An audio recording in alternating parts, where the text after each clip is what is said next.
नालंदा जिले के लहरी थाना क्षेत्र के शिवपुरी मोहल्ले में घर के बाहर नशा करने का विरोध करने पर आधा दर्जन बदमाशों ने एक घर पर हमला बोल दिया।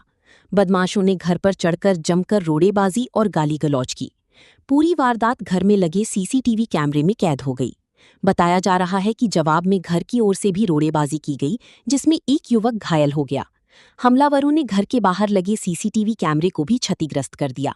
मामले में दोनों पक्षों की ओर से लहरी थाना में अज्ञात लोगों के खिलाफ प्राथमिकी दर्ज कराई गई है। पुलिस सीसीटीवी फुटेज के आधार पर आरोपियों की पहचान और गिरफ्तारी में जुटी हुई है। ऋषिकेश, संवाददाता, नालंदा।